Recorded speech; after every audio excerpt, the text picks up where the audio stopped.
Good morning. Hi, how are you? I'm great, thanks. How about yourself? Awesome, not bad. Are you able to just pause the recording? Oh yeah, sorry, I always forget, No. right?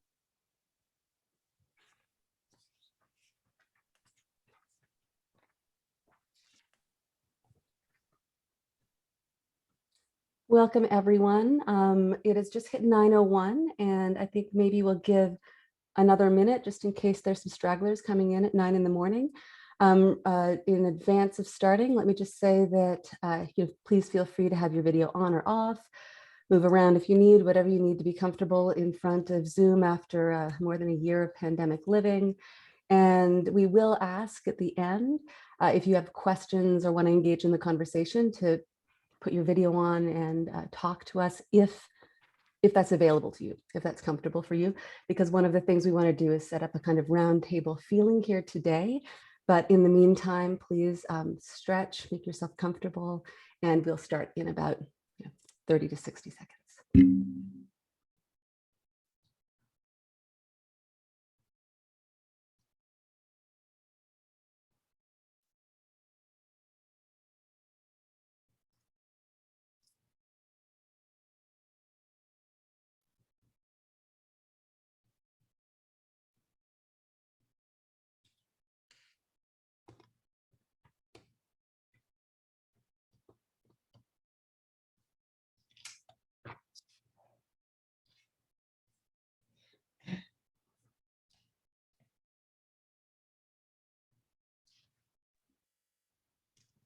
All right, is there anyone else in the waiting room?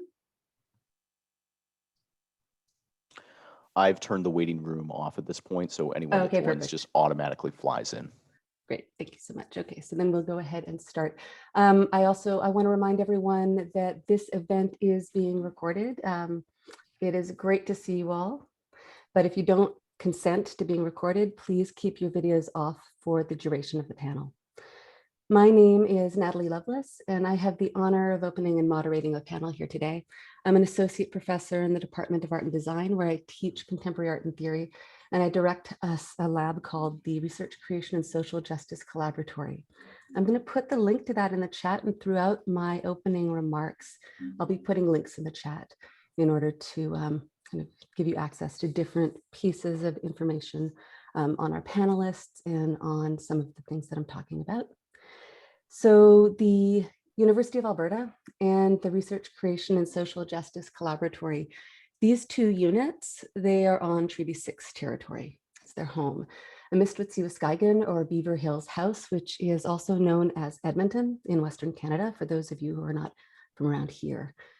It's a really particular thing that we've experienced over the course of pandemic to gesture towards treaty and land acknowledgement on Zoom when we're widely dispersed, and our encounter is made possible by server farms that are located on occupied lands that I, for one, don't know how to trace. It's also a particular thing to do a treaty acknowledgement here today in the context of Congress. It's now customary to acknowledge the historical injustices of the settler colonial state within university spaces, virtual or otherwise. And when we make such acknowledgements in events like this, it also has become customary for us to say that it matters, that it not be rehearsed as, or even unconsciously normalized into a tokenistic act. This is something that I struggle with. I struggle with every time I offer acknowledgement. What to acknowledge and how. As a settler, living and working in Treaty 6 for the past 9 years, born and bred in Jojage, Montreal, unceded lands of the Kinaschuk Nation, where I grew up as a descendant amongst other settler and immigrant lines. I grew up a descendant of Lithuanian Jews who came through Ellis Island at the turn of the 20th century, and of the Acadians of Port Royal in Nova Scotia, who settled there in the mid-1600s. As a daughter of that lineage, I grew up in Jojage amongst massive Franco-Anglo settler infighting that was marked by Indigenous erasure and Romanticism, which of course is its own kind of erasure. And I grew up in that context, going to elementary and high schools located about 35 kilometers from the Ganawagga Indian Day School. ignorant of the histories and the presence of the lands that I took for granted, and kept ignorant by pedagogical curricula that centered the genocidal truisms of the settler state. So today, I acknowledge these settler and kinship lines, the lands where I was born and grew up, as well as those I live and work on now. And while I can't name the 215 children whose bones were left hidden at Kamloops Residential School, I will name the sites of the two closest schools to where I now sit: St. Albert Indian Residential School and the Youville Indian Residential School, both closed in 1948 and located a little more than 20 kilometers away from here, where I'm standing right now. And I'll also name the Charles Camsell Indian Hospital, only 10 kilometers from here, which wasn't closed until 1996. That each of these are sites of genocide that has yet to be fully excavated is something that the University of Alberta, as an agent of the settler state, and all of us who work here have an obligation to address. In this context, I would also like to acknowledge the importance of the Black Canadian Studies Association and others' boycott of Congress this year. The boycott highlights the importance of confronting and reckoning with the profoundly racist discrimination in both Canada's past and its present, and of working to strengthen collective efforts to produce substantive and meaningful anti-racist change in the Academy, both by protesting through strike and through boycott, and by working within the system to center anti-racist, anti-sexist, anti-colonial thought and action. Such issues and efforts are urgent ones for all Congress panelists and participants to address, including us here today. So I see acknowledgements such as these rather than as things that we do before starting the real work, as openings onto the very kind of work we understand ourselves to be doing. I see them as requests on the part of the people or the institutions uttering them to be invited to account for any ways, especially unintentional ways, that our work, our words, or actions are contributing to ongoing colonial injustice. And I also see them as declarations of an ongoing commitment to work towards restitution and reparation wherever and however we each can from wherever we are. So I'm inviting us with this opening, with this entry, with this beginning work, to take all of this to heart here today, to take it to heart with compassion and with care and with generosity, as we think together about the value and the capacity of unsettled and dissonant methods that work to reshape the very structure of the Academy that many of us inhabit with our daily lives. So as you'll know from the abstract that drew you here, this panel was born out of a recent U of A press volume, and I'm putting the link in the chat. Dissonant Methods, Undoing Discipline in the Humanities Classroom, edited by Jaarsma and Kit Dobson. It's a timely and insightful book that argues for pedagogical methods that are disruptive, emancipatory, and attuned to social justice. In addition to the need to address decolonization, anti-racism, anti-sexism in the Academy as more than metaphoric, as more than tokenistic, and as more than nominal acts, today's panelists are going to discuss the exigencies of teaching and learning under both COVID and neoliberal austerity measures, such as those that we here at the U of A are currently experiencing in a particularly acute way, which makes it really poignant that Congress is being held here this year. And we are struggling to respond to these within the classroom and without. I'm also going to put into the chat the Association of Academic Staff at the University of Alberta's poignant video that features members of the union telling their personal stories of both the impact of the cuts and the effects on pedagogy and the way that the U of A leadership has been handling this. Many of us, I'm putting this all in here also because many of us came to the Academy with ideas born of transformative pedagogical experiences that formed us. We were called in, hailed into the academy by these transformative experiences. I certainly did. And my recent monograph and edited volume on research creation, the latter of which I am proud to say is published by the U of A Press, and I'll also put that into the chat. Those two books that I recently booked betray that hailing. They betray that love and commitment for the university as a place of critical transformative pedagogy. And that's why I think Ghada and Kit so generously invited me to come here at the beginning and set the tone of the conversation. The implicit question that we are all, I think, here asking is, how do we enact forms of ethical and political pedagogy in the academy in ways that are accountable to the intersecting crises of the present, those that I've just named, and ones that I haven't named? And how do the very methods that we engage in work in service of or against these commitments? In order to begin this really important discussion, I'm going to hand the reins over first to Kit Dobson. As I name each of the panelists, and of course, starting with the editors, I'm going to put their bio link into the chat and maybe ask them to wave.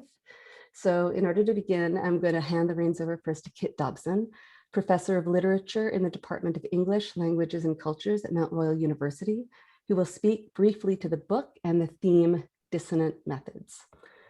Following this, Ghada Jaarsma, who is a professor of philosophy in the Department of the Humanities at Mount Royal University, is going to present together with Kinaschuk, who is a doctoral candidate in English at the University of Toronto. Hi, Kyle.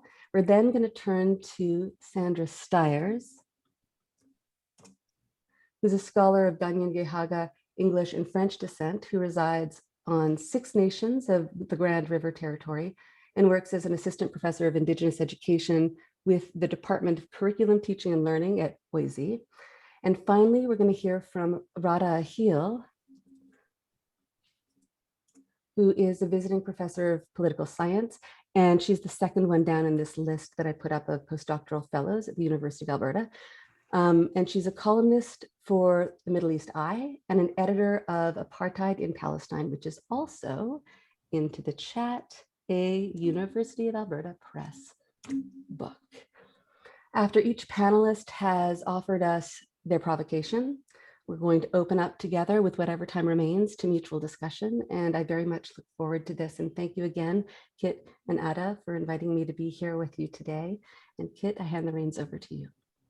Great, and thank you so much, Natalie, for that generous, kind, warm opening, as well as I think a really pointed one about the times in which we find ourselves, both in terms of the pandemic, but also very much in terms of the university. So I want to thank you, and I want to thank everyone for being here today. I join you folks from Treaty 7 territory in southern Alberta, which is the traditional homelands of the Blackfoot Confederacy, the Stoney Nakoda Nations, and the Tsuut'ina Nation. I live in the city of Calgary, or Mohkinstsis in Blackfoot, which is also the home to the Métis Nation of Alberta, Region 3. I'm really grateful to you, Natalie, for moderating this session. I'm really grateful, Kathy and Douglas at the University of Alberta Press.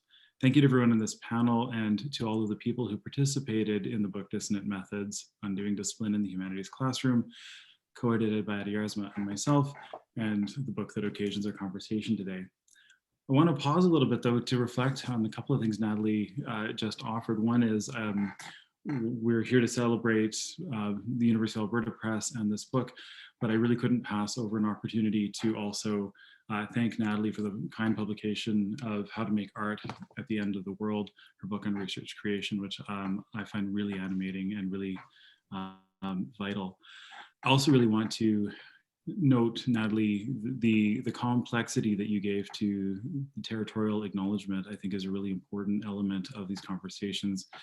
for myself with family that immigrated, in some cases partly also through Ellis Island, and eventually arrived in northern Alberta on the boundaries between Treaty 6 and Treaty 8 territory. It's also, I'm reflecting a lot on the virtualization of this year's Congress, but also it's being hosted in Edmonton, a city I know very well and care for deeply. So that seems like a lengthy list of opening thanks. Please do know that it could be a longer list, and that in fact it illustrates a point. Conference sessions, like books and like classrooms, are never guided by singular voices. Rather, they emerge from relationships, from ongoing negotiations, and from pre-existing conditions. So the book that occasions this session, Dissonant Methods, is one such. It's a book of essays and interventions written by scholars who are based in a wide range of humanities disciplines, from English, my own home discipline, to philosophy, Ghada's home discipline, to anthropology, musicology, medieval studies, and more. The book arose from questions about the methods that we use in our classrooms in order to support our students in their learning, and more specifically, where those methods become dissonant or discordant or even disruptive, particularly when put into cross-disciplinary conversations. To speak personally, this book for me arose from a certain form of despair. It was a despair prompted from years of witnessing the impacts of budget cuts on my students and on my colleagues and friends and on myself, many of the conditions that Natalie was invoking. It was a despair born of watching a relentlessly neoliberal mandate of a certain form of efficiency being foisted on universities by governments, by willing administrations, and by disciplinary formations that more readily fit the definitions of desirable contemporary norms, those that can produce particular types of laborers recognized by frequently conservative governments. My despair was also linked to a dawning recognition that my own thinking had become disciplined according to particular sets of normative assumptions within the discipline of English, and that I was complicit in foisting these assumptions onto my own students in turn. Dissonant Methods, though, is much more than these concerns. As my co-editor Ghada puts it at the opening of her introduction, she writes, quote, "Methods animate the world of university classrooms as organizing logics that compel and constrain interactions among teachers and students," close quote. So that twinned pairing, compel and constrain, lies, I think, at the heart of this project. How have the methods particular to disciplines compelled students to create new concepts? How have these same methods, though, constrained students and obstructed new discoveries? The contributors to the book, Martin Schuster, Kyle Kinaschuk, Kathy Causey, Eli Shipley, Katja Pettinen, Guy Obrecht, Caitlin Rothberger, Namrata Mitra, and Rachel Jones, several of whom are here today, I see, and I'm really glad to see you all here.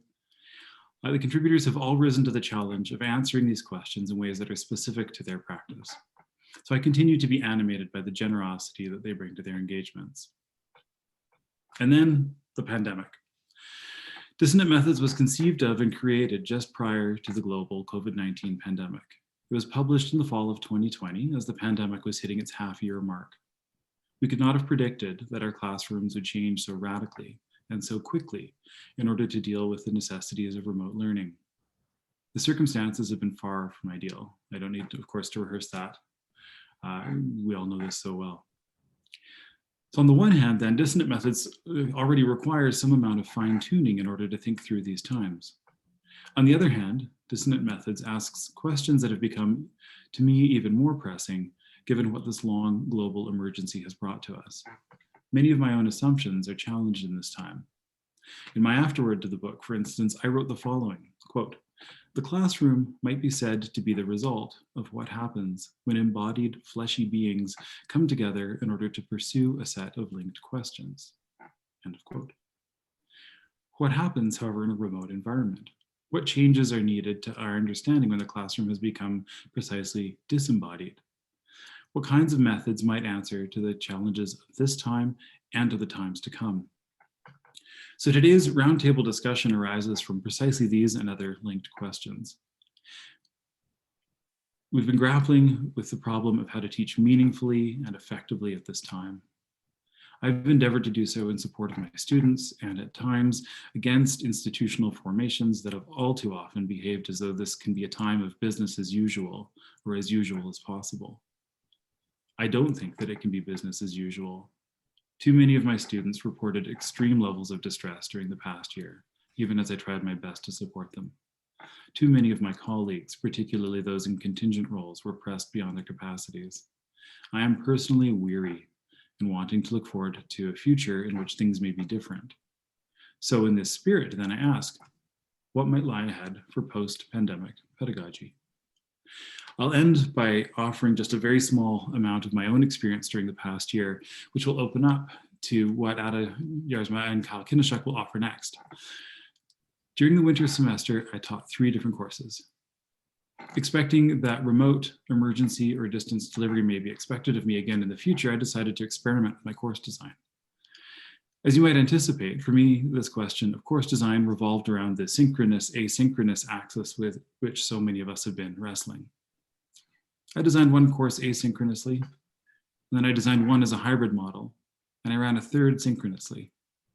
And although this is purely anecdotal evidence, what I found was that all 3 modes were functional. In all 3 cases, what came through from my students, both during the semester and from their evaluations, was that the success of my courses, or the lack thereof, came down to my level of organization, my level of responsiveness to my students' queries, and my level of flexibility and understanding. So, while I want to continue all aspects of this conversation about what post-pandemic pedagogy may look like, I hope that this is a conversation that can be one that's both broad and inclusive, that combines practical insights with the kinds of practices from across the humanities that animates Dissonant Methods. With that, I'd like Ghada and Kyle to take the reins.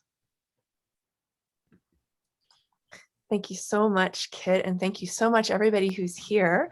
Just in case you, like me, are finding it a little bit of a challenge to continue going on Zoom like we are, it might be nice to read as we are speaking. So Kyle is going to place a link to a Google Doc right now, and I'll just give you a minute to click on it just in case that feels good to you, and then we will present our reflections.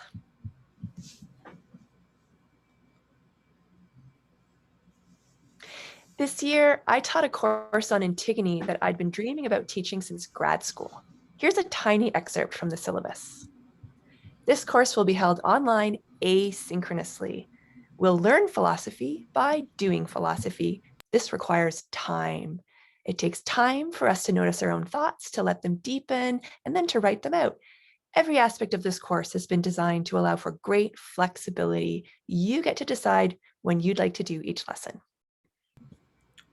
In the winter of 2021, I taught my first course, a 4th-year advanced study seminar on the 1781 Zong massacre, where we collectively studied how various genres and forms, so that's historical studies, court transcripts, long poems, anti-monuments, art installations, and electronic music records, have imagined and reimagined the Zong otherwise. Here's an excerpt from the syllabus. This seminar will be held synchronously via Zoom. As this is a 4th-year advanced study seminar, most of our thinking will occur during the weekly time we share together. Holding time to collectively analyze and imagine the course materials is vital for the flourishing of a seminar. While there are asynchronous elements to this course, we will strive to respond to one another in real time. I will make available recordings of our weekly sessions, as well as the course material shared in seminar. As you hear in these excerpts, Kyle and I made different choices about one design problem in particular, the problem relating to the temporality of our respective courses. And we'd like to explore this dissonance with you this morning, the dissonance between the synchronous, meaning inhabiting a shared moment of time together, and the asynchronous, connecting, but across time and across space.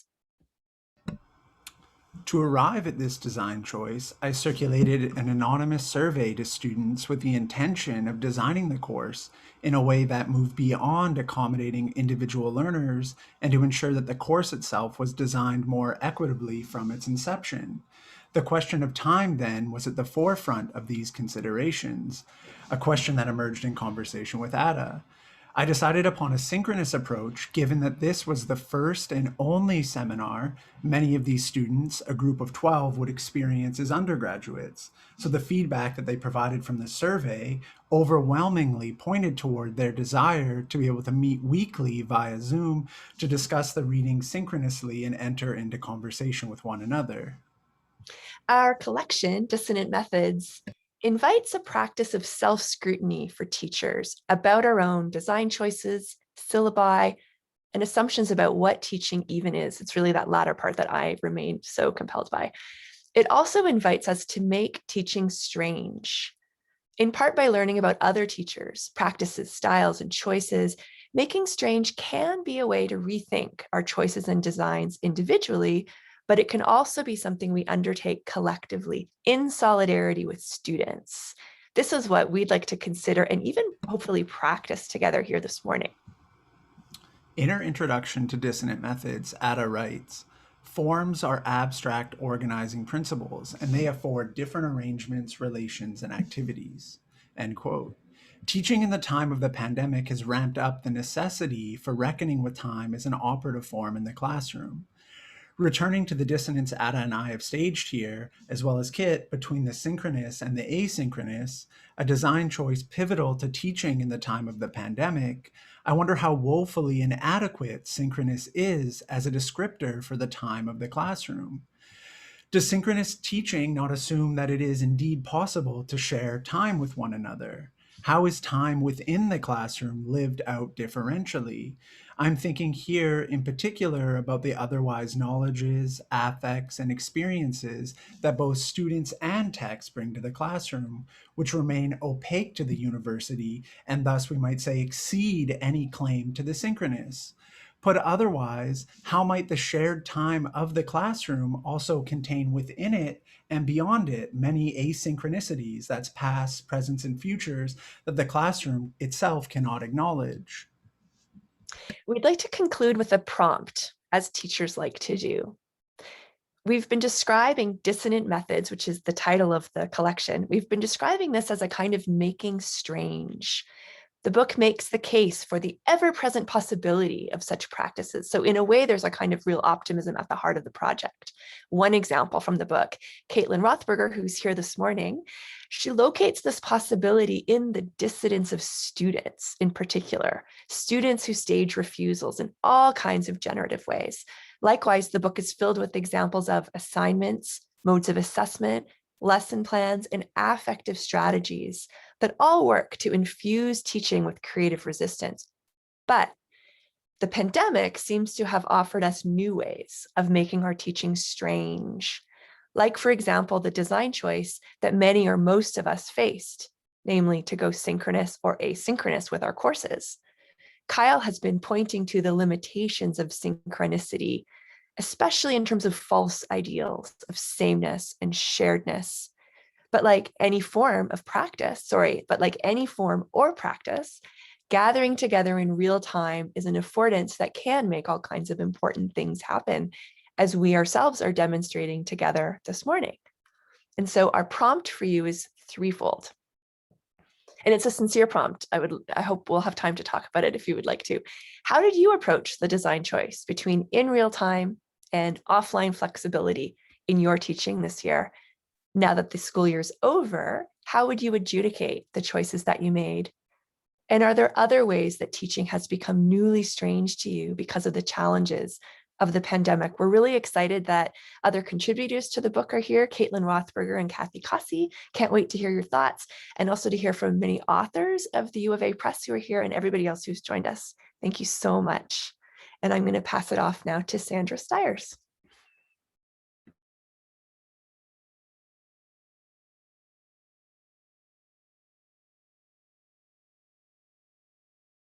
And Sandra, I'm just going to stop you and let you know that you are on mute.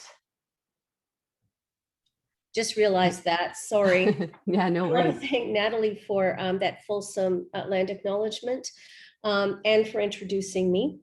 I just want to add to that because I think it's important to understand the complexity of people's stories. And my story is one of complexity. I am Ghada Ageel, English and French.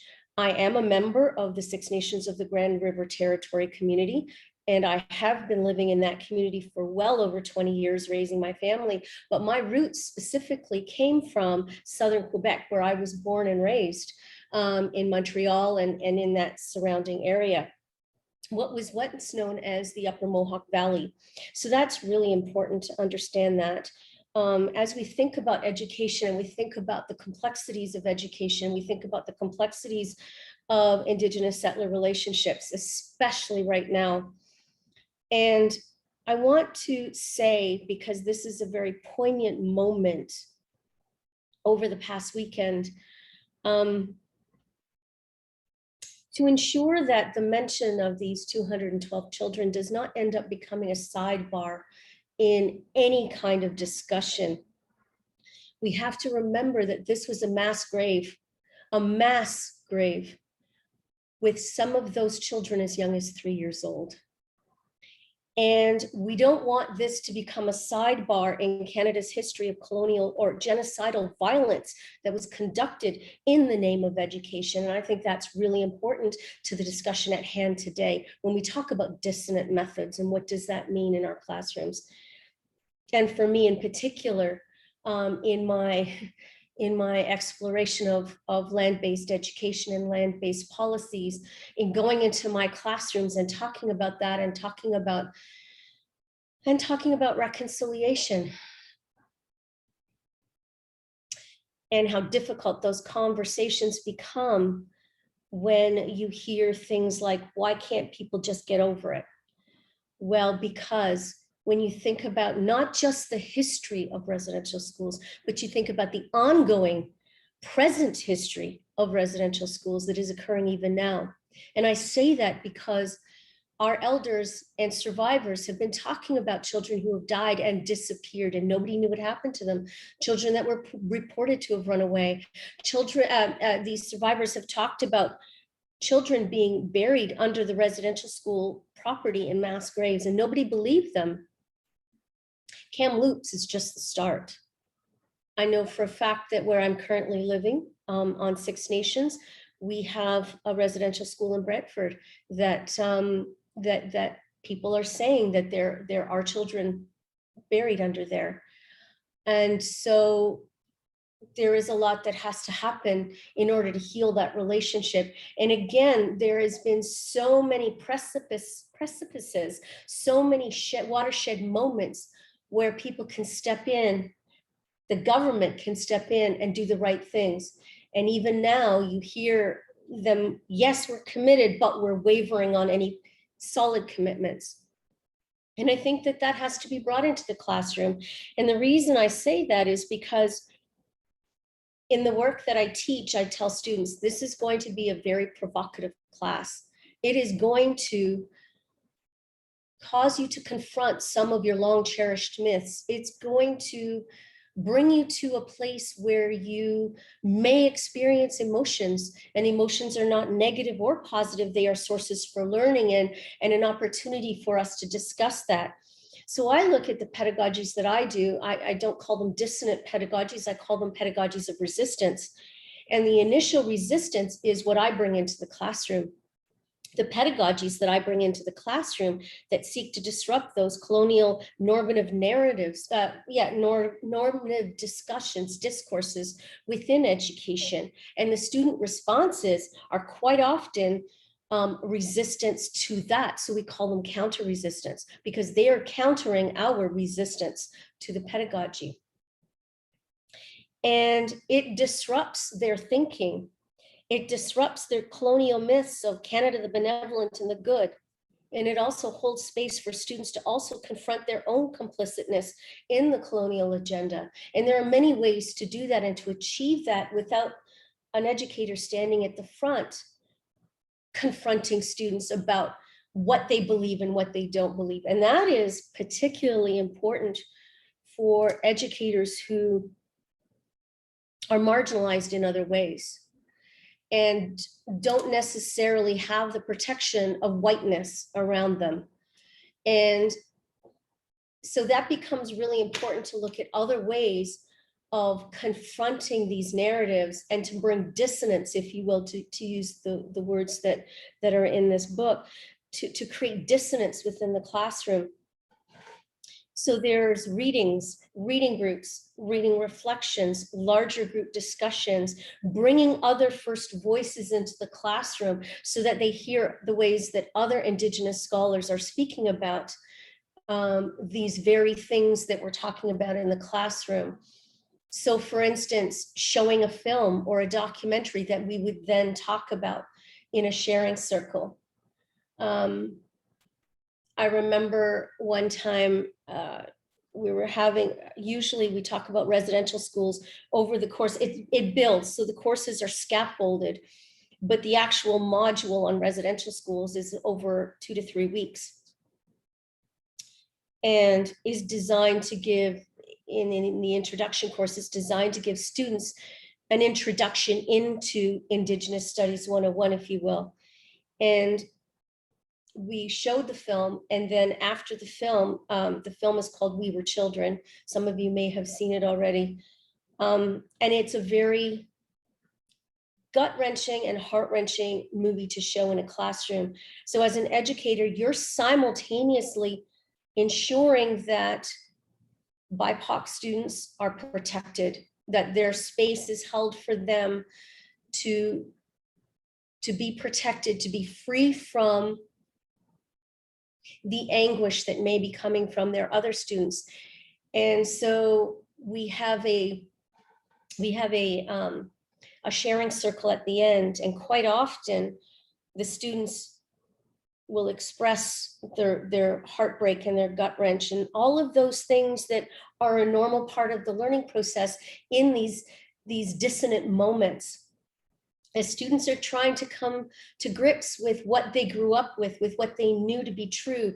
Some have grown up in religious institutions, have grown up in Catholic families, Christian families, Protestant families, and have grown up in the churches and are now have never heard this before and are really struggling to find that place where their belief system can merge with this new reality of what they've just learned. You know, one student says, I can't unsee what I've seen now, and I don't know what to do with that. And then I read them Christos's poem, Not Your Tears. And that's also a very poignant part. And so as we talk about that poem, and it brings even deeper discussions. So these are the kinds of dissonances that can be created that scaffold on themselves, and each, you know, their reading reflections, their journaling, it all culminates, and their in-class work all culminates in a final paper that looks back over their journey throughout the course and essentially getting them to analyze their learning and what are they taking away from it that they're going to use. And traditionally, that's always been done in a very face-to-face environment where there's real live interaction with people right there in real time. And it's all based on, you know, Indigenous education and this type of pedagogy that's very intense also has to be done in the ethics of relationality. And those ethics are expressed in relevance, reciprocity, respect, ceremony, and trust. And that is something that is worked to be built as a very purposeful, mindful community within that classroom space. So when we were asked to pivot, and I'm not going to speak to the first time we were asked to pivot because there were only 2 weeks left in the term. So the learning community had already been established and built, and we were just doing the last 2 weeks, you know, to catch up. So that really didn't change anything. But we were talking about, I'm talking about the last term that we had to do this past year. And I initially had, so I moved from fully face-to-face to a hybrid because I felt very strongly that we still needed that face-to-face interaction, even if it was online. And then I built in some asynchronous components where they could go off and do some of the work on their own. What was really interesting is unanimously across all the courses that I taught, the students came back and asked if we could do it fully synchronous. They did not like the asynchronous component. They felt that too many of their classes were disconnected. Too many of them were either fully asynchronous or had asynchronous components, and they really missed that human interaction that brought them. So of course, what we missed was the ceremony that we would have at the beginning of each class, and how do we create that? So we did do a sharing circle, but it really sort of missed some of the more important components of ceremony, such as, in our case, it would have been smudging, it would have been all those passing of the feather, it would have been different kinds of ceremony that we would hold in the first 20 minutes of class. So we moved to a fully synchronous format for the entire time, and the students really, really appreciated that. So what is my pedagogy going to look like post-pandemic? I don't think it's going to change all that much because of the fact that I've blended a lot of online with the in-class part of it. So I think for me, it's just really sort of creating that, continuing to create that atmosphere that not only holds space for people to examine their complicitness, but also holds space where BIPOC students can feel safe and secure in that very same environment when multiple things are happening all at once. So you really are having to juggle many balls in the air, and then, but also having to keep the students grounded, having to always bring them back. Yes, it's important that we look at how we look at history. How in the world did we get here? Then we have to look at where we are, and we can't look at where we're going if we haven't looked at where we've been and how we've got here. The thing that also complicates the going forward are the many steps back we sometimes have to take in order to continue to look at where we've been, and where we've been brought us to where we are now. And the mass graves at Kamloops are one example of that happens. You can also point to Joyce Equishon, you can point to John Styres, you can point to Colton Boushie, Tina Fontaine, Cindy Gladue. Like, I mean, we can go on and on and on. And all of those sometimes require us not just going forward, always forward, but there's this back and forth that needs to happen as we continually examine and take those steps forward, but also knowing that we're going to have to go back and look at some of that in order to comprehend how to move forward in positive and respectful relations. Thank you.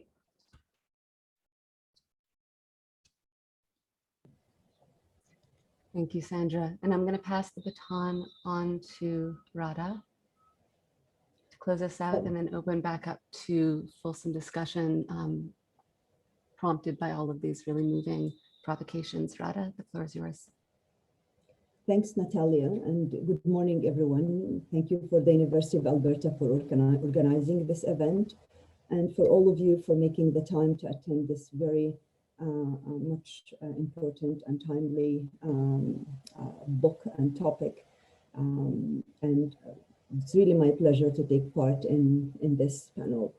In the coming 12 or 15 minutes or so, I intend to talk about teaching practices drawing from my own experience teaching undergrad at the University of Alberta Political Science Department, and end briefly with touching on some of the challenges we face as a result of the pandemic.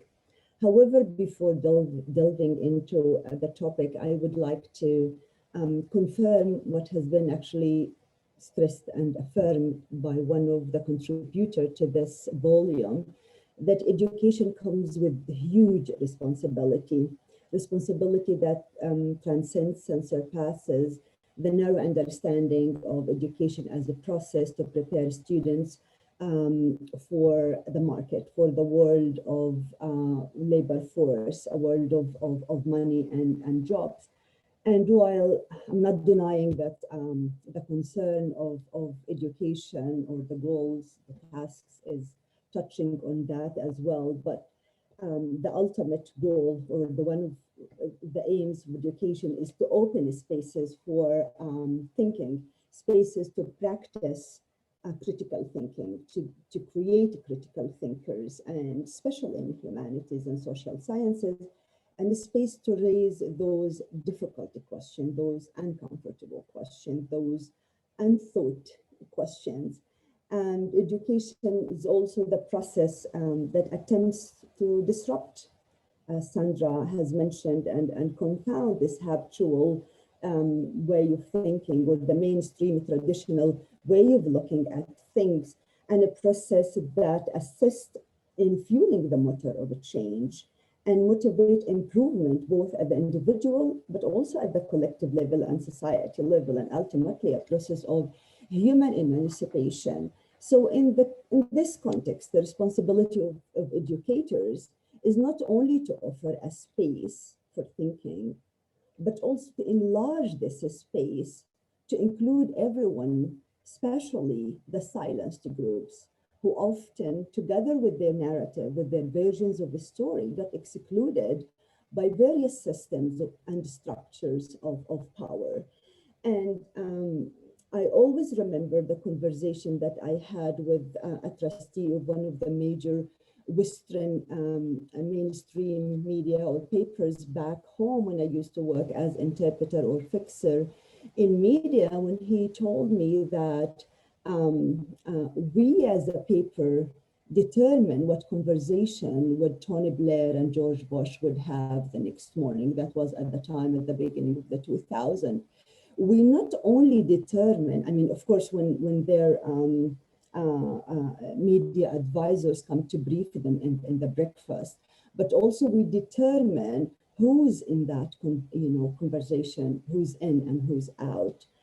I always remember this thing and remember the responsibility of the educator that we should include or bring those neglected issues and neglected narrative and put them back on the table, the marginalized voices who get often omitted or misrepresented in the mainstream corporate media, and to some extent by scholarship too, we have to admit so. So the master in delivering this method of the critical thinking, of the questioning, of raising those uncomfortable questions is the philosopher Socrates, who himself know nothing, or actually not know nothing, who published nothing or wrote nothing, but or even claimed, he did not claim that he possessed the knowledge, but actually searching for the truth and the answers for those difficult questions by pointing to the issues and encourage his audience, mainly young people, students, but also those elite or those empowered at their time to enter into that conversation. So in challenging these systems and established beliefs and the structure of power, Socrates aimed to improve the society and change it for the better, a task that ultimately, as we know, cost him his life as he got executed for daring to think or encouraging others to think or raise the question or searching for answers. So sadly, these systems and structures are still alive and operates well in our society. System that justifies brutality, violence in the name of keeping the law and order, or in the name of protection and public safety, as was the case with George Floyd, with Michael Brown, with Colton Bucci, etc. A system that criminalizes victims and glorify colonizers, and deprive indigenous people from their basic rights to live free on their land, and justify the military occupying power crimes, as the case in Palestine and Gaza. System and establishment that demonize and criminalize groups such as Native and indigenous people, but also Black people and Arabs, Muslims, and portray them as aliens who are unable to parent, to govern themselves, or view them as potential threat or demographic threat, etc. So, and to untangle these threads of these issues and to travel this way of habitual thinking and established narrative, and to make sense of the world we live in, I try to adopt two strategies. First, dismantle these barriers between disciplines, or in other words, linking these disciplines so that we can generate a proper understanding of the issues around us, but also in the world, and also the dynamics of the politics. Social work or social sciences, as Marx brilliantly puts it, should be taught and should be thought of and analyzed as totality, which means dismantling these existing barriers between and among academic divisions of social world, be it history, economy, political science, sociology, etc. And doing so would not only help the student to describe the issues at hand, but also to diagnose and think of solutions and ways of a change.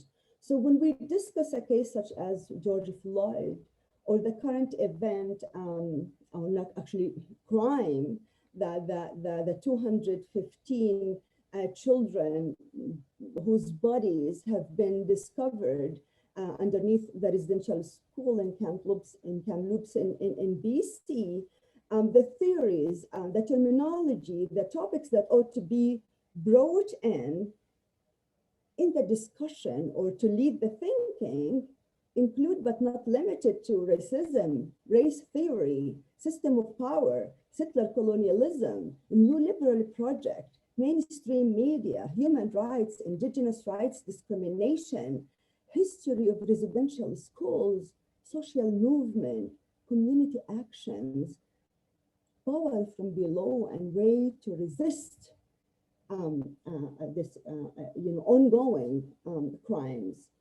So the second strategy that I used is to connect with the students. And this is something that I missed and lost, to be honest, during the pandemic. And because I used to do it using different techniques in order to make learning enjoyable and experience, but hopefully unforgettable one. So the shortest way to connect with the students, in my view, is creating this positive and welcoming classroom in which knowledge is passed on, blended with stories, with passion, with case studies, with examples, with a question to think of, with this lecturer or people with experience or expertise.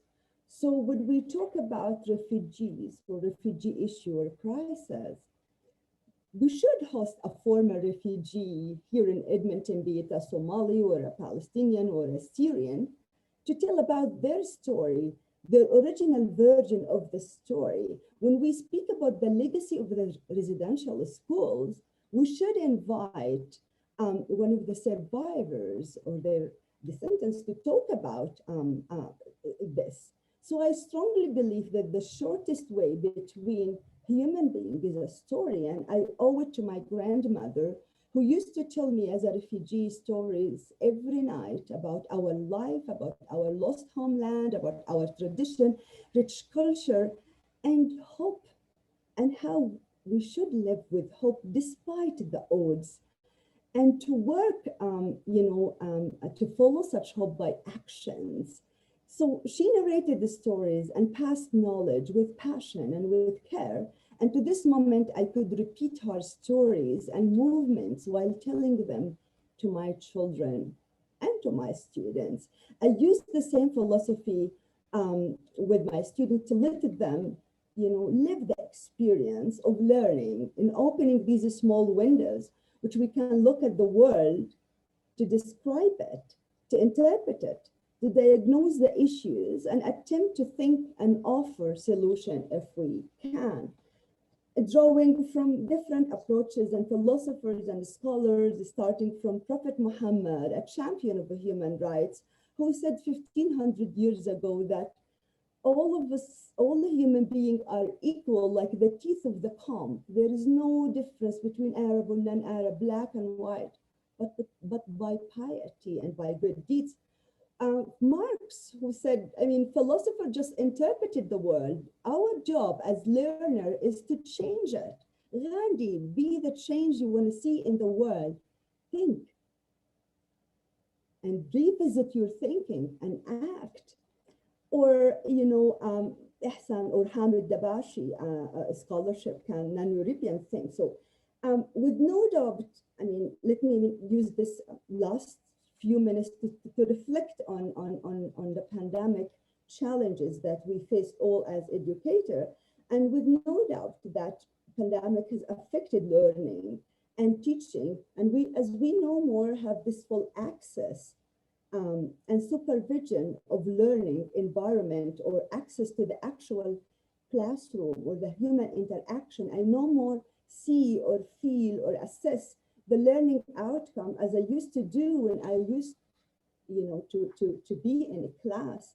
I no more can see the reflections of the students, be it in body language, such as raised eyebrows or sighs or nodding or refusing or rejecting. I no more can tell if they are satisfied with the learning, if they are embarrassed, if they are sad.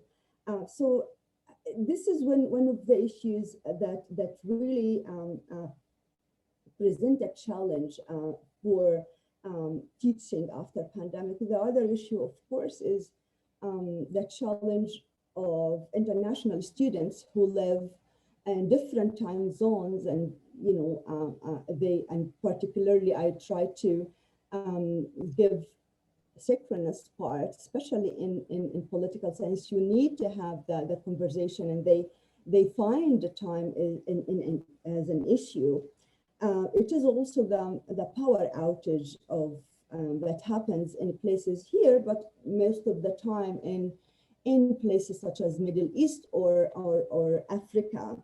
The stress at our end as educators, because of the hundreds of emails that you need to respond to and respond timely, because in class we used to sort these questions right after or before the lecture. Now all of this coming in this terms of emails. Even marking the papers itself, it's become a huge task, because as myself, I used to, get the hard copy and write the comments. Now you have to spend long time behind the screens to read and write the comments online so that students could see how they did in this paper. So different sorts of the challenges, but most importantly is the level of engagement of the students, and the interaction that I see is very low, no matter what I try to do in order to engage them. So I won't make it longer, leave it probably for discussion. And thank you for listening. Thank you for that, Ghada. And thank you everyone for being here with us this morning for this conversation. I am now going to open it up to all of us for discussion and represent some of the key question fields that have been presented to us here this morning. They're overlapping kind of Venn diagram fields. One is the question of why it might matter to render dissonant and to unsettle our disciplinary and pedagogical norms. And I'm kind of asked, and I'm also, for me, that occurs as a particularly potent question, especially as we proceed through the ranks, right? So what does it mean to propose, as Ada does in the introduction to her book, method as form? And why does it matter to attend to method as form that in material ways works to solicit different pedagogical and political possibilities in the classroom and in our research, different pedagogical and political possibilities that I think what I want to present here is the difference, is the ways that oftentimes our pedagogical methods and our research methods, especially as we move through the ranks and become settled in our in our ways of doing, how they often can, without our intention, but simply through habit, work in service of the neoliberal settler state. So what does it mean to continually call ourselves to account, to unsettle and to unsettle, especially those of us who have kind of grown up and been trained as those who say they are committed to radical and critical pedagogy. So how do we do that in ongoing, anew ways that can sometimes be uncomfortable? How to do that? Why does it matter? And linked to this, but not limited to it, how do we enact forms of ethical and political kind of action across the academy in ways that are accountable to the intersecting crises of the present, which includes the requirement to grapple with the genocide upon which our classrooms are founded, as well as the texture of the spaces that we're creating within our classrooms and how, and this is a question that, as many of our panelists have pointed out, has become particularly acute under COVID conditions, under pandemic conditions. So with that put into the space, Ghada and Kit, in organizing this panel, wanted to invite us not only to respond to questions that the panelists are raising in the abstract, but also in terms of our concrete experiences. Our experiences in the classrooms ourselves, all of us. So I'll invite us all to raise our hands if we'd like, and to share or offer a provocation or a reflection or a question for one of our panelists or all of our panelists. And I will keep a speaker list if there's a plethora of hands that jump up. If you are the only hand raised, please unmute, turn on your video if that's available to you, and jump on in.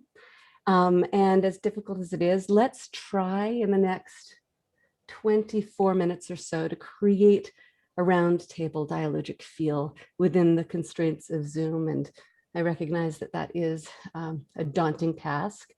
And as everyone is gathering their thoughts, I'm going to start by asking the panelists, as well as the three contributors to the volume who are here in the room, Rachel Jones, Caitlin Rothberger, and Kathy Cossey, to start us off, kick the ball off by responding to each other.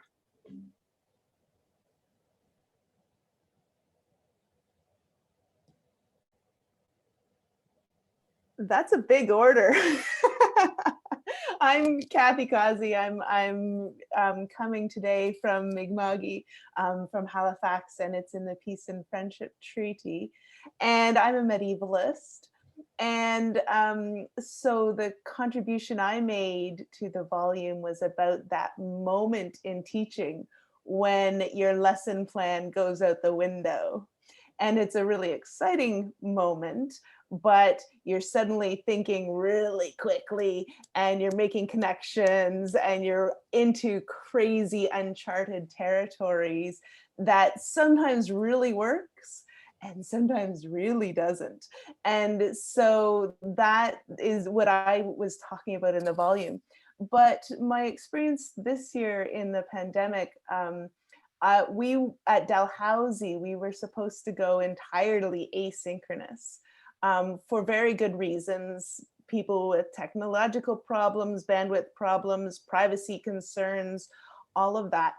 But if you can't tell by the fact that I unmuted first, I'm a raging extrovert, and I couldn't handle the thought of teaching for a year without some sort of interaction. So I held in the first term in the fall entirely optional tutorials online, synchronous, and they were just, you could get participation marks through participating in those, but you could also participate in the discussion boards or whatever. So there were entirely asynchronous ways of participating.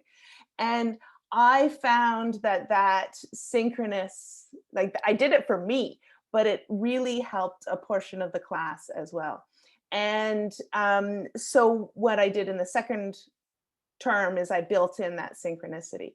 And so I think when I'm thinking about what learning I will take from the pandemic experience back into the classroom, if we ever get back, and what I want to bring from this year, it will be two things. So one is that communication and connection is important, and it has to be some sort of, I'm sure you can create that connection asynchronously, but synchronous works best. And creating the safe spaces to have, I mean, what are the humanities for unless, if not to have these tough conversations and questions. And so you need to have that. And I think Sandra spoke to this and so on. You need to have that safe space in which to bring those questions, and that takes time to build. But the other thing I learned this term was that I was basically throwing everything at the student. I tried podcasting, I tried lecturing, I tried asynchronous, I tried synchronous, I tried everything and saw what stuck. And so Kit talked about flexibility. And I think I need to be more willing to be flexible in the actual classrooms. And one of the things I did this term, because we were in the middle of a global pandemic, and I really was flexible in my marking. So I gave options, and I gave lots of options, and let the students choose, kind of assemble a menu of marks, okay, that they could build. And so they could, I found that students either liked having everything at, in one or two big assignments and saw the rest as busy work. Other students were freaked out by the idea that all of their marks would come at the end of the term at the same time. And so I gave two paths. I made sure that they each fulfilled the teaching and pedagogical objectives, that they were kind of equivalent, but the students really responded to that. And so that's something I'll keep. And it made my marking easier as well, because it spread out the marking and so on. But I don't know why I hadn't thought of that option in person, but it took the pandemic to teach that to me. So those are a few things I learned from this pandemic experience that are positive things. Thank you, Kathy. I have instructions from the chat bar to jump in because my hand is up. So I'm just going to lower my hand and say that I have been teaching nonstop since March. I only get every third summer off, so I don't get a break until summer of 2022. I have been learning an awful lot about what works and what doesn't.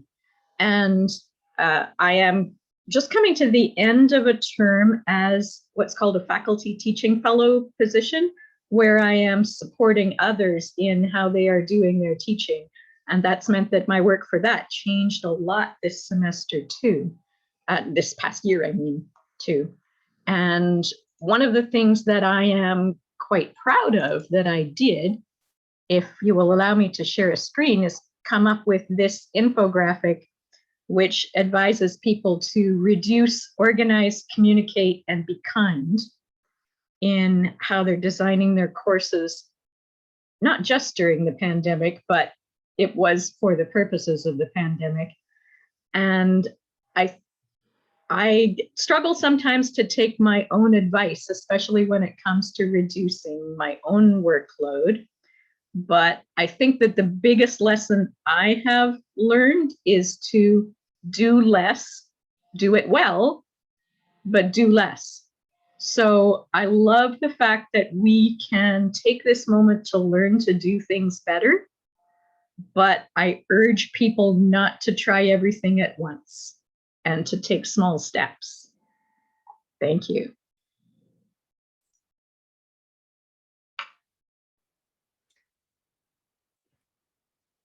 Caitlin, jump on in. Hi, I'm going to also lower my hand. So I contributed to the book that Ghada and Kit edited as an undergraduate at the time. I'm now a PhD candidate in the Department of Cultural Studies at McMaster. And at the time of writing it, I was really interested in the metaphor of the tomato that's used and thinking about pedagogies being like dropped or mishandled or otherwise used by students, especially in ways that were not intended, and what that can do to the classroom space. So thinking about the panelists today, Ghada and Kit used the metaphor of dissonance, Sandra used the metaphor of resistance in teaching, and a professor at my university, Gina Zarowski, talks about mutiny and thinking about the ivory tower being a metaphor that's derived from colonial plunder and the legacy of that and how we can disentangle through acts of mutiny in the classroom. And I really liked what Sandra said about bringing other voices into the classroom. So this semester I taught as a TA the history of colonial writing in Canada, but it was taught for the first time at my university by an Indigenous woman. So she was foregrounding Indigenous writers at the time. And one of the things I've really enjoyed about Zoom while teaching this is the opportunity to bring other voices into the classroom, because in-person teaching, I'm really resistant to using technology. I don't understand how to utilize it, and I get very easily embarrassed in front of my younger students trying to navigate it, which makes me want to die. But having to learn Zoom in this way, I found it a lot easier to bring these other voices in. And something coming from cultural studies I've been really interested in is what happens outside of the university. So Ada talked about learning philosophy by doing philosophy. And I've been trying to think about learning cultural studies by doing cultural studies, which sometimes has meant over this past year, pausing the planned lesson to talk about what happened in the world. So I was teaching a class the day of the Georgia massage parlor shootings, and reading Joseph Brant didn't align with that in any way and didn't feel important at the time. So being on Zoom, we were able to pause the lesson, read some of the writings that were being put out by Asian American authors and reflect on that, I think, in a way that felt a lot more productive than like the smooth terrain of an ordered syllabus. So I was wondering if I'm allowed to pose a question, how everyone thinks about like the platform of Zoom or technology in particular about like enabling us to bring other voices or other perspectives in that maybe we wouldn't ordinarily.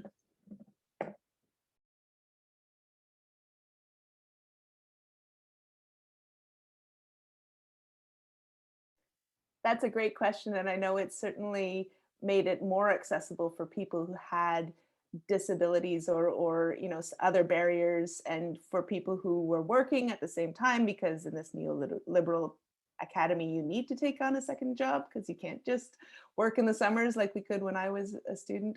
And so some of the advantages for asynchronous and, you know, distance learning were really impressive for the people who had other barriers to education. And I'd really like to brainstorm with people ways we can keep those going.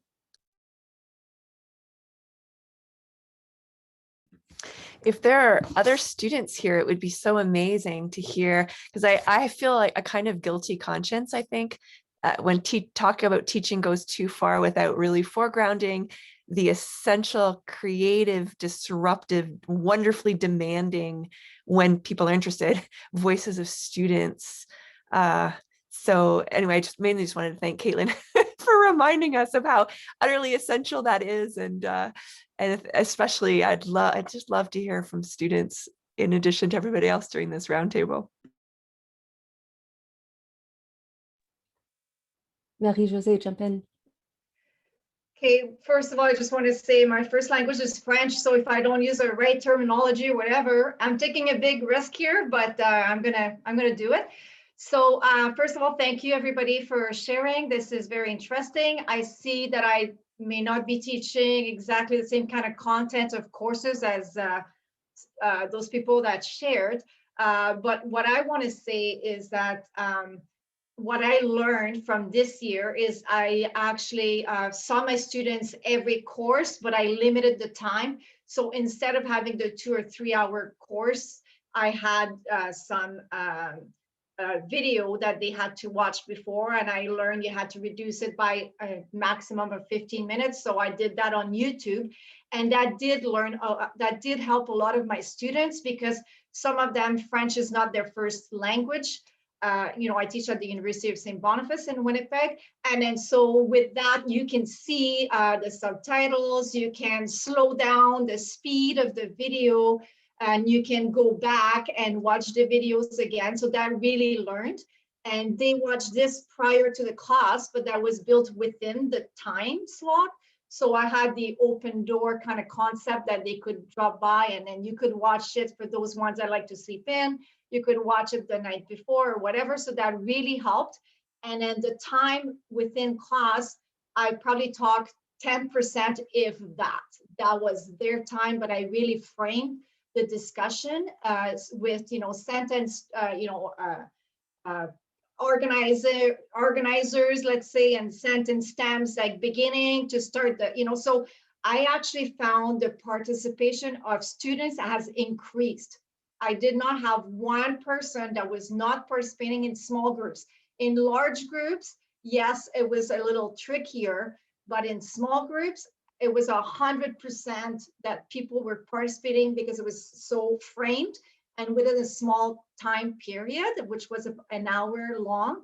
And then after, I created a menu where the students could go and further their learning, let's say, so they can go and watch a video of what it looks like a lesson on reading in Quebec or in Ontario and so on, with different accents in French and, and expressions and so on, because the part is that the French culture and the French language, that's part of your education in, this community of learning. And I was really trying to offer that or create this in a virtual way. So I found that that menu actually really helped. And the last thing I will share, I don't want to take everybody's time, is that a colleague and I, Gail Comey and I, we did a little ethnographic study, and then they called vignettes. So we kind of, reflected on how COVID and the pandemic has made us change or adjust the way we teach, but to continue having this oral interaction, between students during class time. And we had two different models, let's say. We reflected afterwards, but we had more things in common than differently. And we both found that we learned a lot, and there's a lot of the practices or the pedagogical gestures that we have done, that we will continue to do post-pandemic, no matter what that looks like. But that's what I wanted to share. Thank you. Michael, jump on in. Sorry, can you hear me? Fantastic. I just wanted to kind of jump in on the call for like students and such. My name is Michael. I just finished up my undergrad at the University of Toronto, going into my master's now, so exciting news. But in terms of like the call for students, having taken like a seminar-based course prior to the pandemic, and then a seminar course within the pandemic as well, as much as like, by all means, the seminar course prior to the pandemic was, of course, there was a great deal of discussion, there was a great deal of conversation. And going into the pandemic, the seminar course had more students and such. So like there was a fear going around, of course, with like that there would be less discussion, but it was so interesting to see how many people were willing to share. Of course, cameras may not have been on all the times and such, but like it really created, as you were saying, like this room for discussion, and everyone was willing to share their thoughts, willing to share their beliefs. They were willing to take on challenging subjects. And it was interesting to see how many people were willing to and waiting, like where you would look into the raised hand function and see that there would be 8, 9, 10 people waiting with raised hands, ready to prepared to share and ready to join in on the conversation. So I have to say it was really interesting to see how that actually translated into the seminar-based learning in a synchronous but online situation.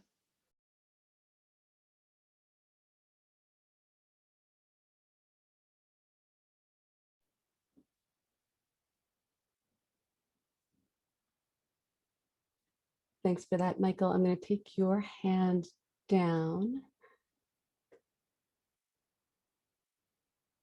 We'll give the good pause so people will have time to find their buttons if they want.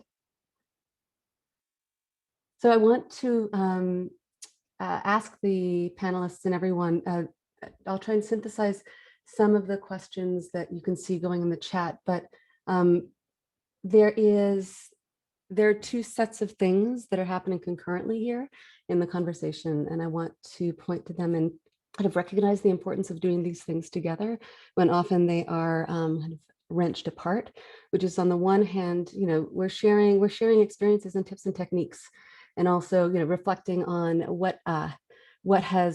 how we understand, how we were trained to understand our jobs as pedagogues in the classroom, how all of that was defamiliarized and kind of called into question and re-articulated in the face of COVID technologies. All of the concerns about that really they have been exacerbated under COVID, but are clearly a part of what it means to work in the university today, which is being asked continually to do more with less, to do more with less, to do more with less, be more adaptable, be more available.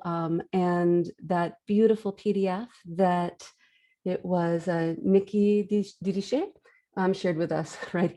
Asking us to reduce, right? Which of course brings up a really interesting tension, right? Between the kind of tips and techniques and the methods and the technologies that we're using in the classroom and our commitment to our disciplinary kind of formations, and then our political commitments in the university, which is of course the intersection that the book addresses, right? Because the moment that I'm asked to reduce, I'm like, yes, we must reduce, make this sustainable for ourselves, each other, and our students. And at the same time, I'm called to confront my commitment to the disciplinary literacies that I love and that I kind of want to share with my students. And then the realization that the semester isn't long enough to actually train them in the way that I was trained, at the same time as politicizing and individualizing and rendering kind of civically vibrant and capacious the classroom, that is opening space for current events, for what's happening, for individualizing everything. And so that requires rethinking exactly what we're doing in the University of, as the University of Alberta is calling it, the University of Tomorrow. Right? What is the University of Tomorrow is in fact one of the questions that we're urgently asking. So I wanted to kind of summarize some of what I'm seeing in the chat and that intersection. And maybe in the last 4 minutes, return to kind of Kit and Ada and the panelists and just ask if there are any final comments on all of this that you would like to share. We have officially 4 minutes before we're being asked to close the session. Thank you so much, Natalie. Maybe I can come in briefly there, and I've been trying to respond in chat as well. There are more points than we can possibly respond to. I was trying to respond both to Lucia and Aruna's, I think, really important points around some of the frictions and tensions around surveillance technologies and around the normalization of some of these emergency teaching measures that I find really troubling. I suppose one of the things I'd like to talk about as we head towards running out of our time is the contribution that Kyle Kinaschuk made to the book, to Dissonant Methods, which is an essay that has continued to animate my thinking. Kyle writes in his chapter about the event and ways in which, it's really like how Kathy was talking about, the unexpected moment in the classroom, and Caitlin was talking about as well, right? Those unexpected moments either in the classroom or prompted by external events where what was on the syllabus today goes out the window and something else comes in to replace it. And those can be the moments where really meaningful engagement and learning happens. And it requires a kind of flexibility on the part of instructors and of students and everyone participating in those spaces. And, thinking about post-pandemic pedagogies, in a sense, those really important moments that in my own teaching have always taught me so much are the ones I want to find ways to hold on to. It's clear that pedagogy is shifting in this time, and I don't know exactly what the dictates are likely to be from university administrations, but finding ways to hold on to those productive tensions, productive moments, and make space for those moments of grief when they're necessary in the class, or those moments of learning, uncovering, doing something unexpected, those kinds of things. I really want to find ways to hold on to those in particular. So I'm really thankful to everyone who's brought those moments into our conversation today. And I'm feeling very appreciative, especially of the richness of the chat. So the importance of thinking about the carceral structures that are part of what it means to be at a university, especially that turning the dial up on surveillance, the grossly inequitable labor practices at all of our universities, which continue to get worse, and the neoliberal impulses that all of our schools are just going for. Arun is referring to UFC. I think we can all recognize it. So it can feel so overwhelming. Radha helped so much, I think, this morning, invoking Socrates, invoking Marx, reminding us of these rich resources to situate ourselves in these alienating and oppressive structures. So I'm going to take that away as a reminder of the work that we can continue to do conceptually as essential to also the creative pedagogies that we're all, I think, committed to exploring and inventing. And I think that is a beautiful note to end on as we hit 10:25 and we take a moment to not be kind of too policed by time, but also recognize that everybody needs time to stretch before they go to their next panel if they're going to one. I want to thank Sandra and Radha and Kyle and Ada and Kit, all of the participants, everyone who shared, everyone who listened, everyone who thought, everyone who's here today, and affirm our kind of joint commitment to a university of tomorrow that is worth staying in and not abdicating from. An insurgent, how to become insurgents within the university is maybe what I'm taking away from this panel. And I thank you all.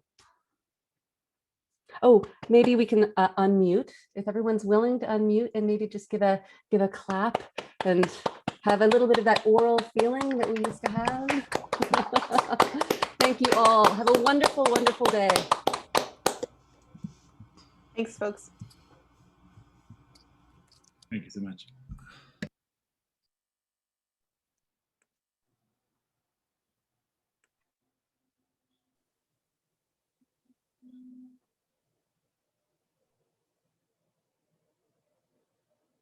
All done. I thought that went really well. Oh, mic's up here. There we go. I thought that went really well. Kate, I was tempted to even put you on the spot. It's like, what students are here? I know what student is here, but I didn't. But thank you for being here and for helping us. Natalie, thanks for being such a brilliant moderator. I'm so filled with gratitude. Oh, the mic's muted. Classic. I know I do it at least once a day. Yeah. Yeah, thank you. Yeah, I wanted to stay on and just say thanks, Ada. It's really great to be here and have the opportunity to do this. Just remind ourselves of, you know, it's like I'm kind of trying to, I'm imagining a new kind of, I don't know, critical consciousness raising as it comes, you know, when it comes to teaching in the future of the university at this moment, some kind of maybe, you know, cross institution, because what's happening here in Alberta is very specific, right? And specific and I think, urgent. Yeah. And yeah, and there's something about being able to have these conversations that it's not the first time we're having them, right? But that doesn't mean they don't need to be happening anew and ongoingly. Yeah. You know. Yeah. And so thank you for starting that off, and maybe we can, you know, touch base about something ongoing. Yeah, I would love that. All right. Thanks. Have a great day. Bye. Thanks, guys. Bye. Thanks.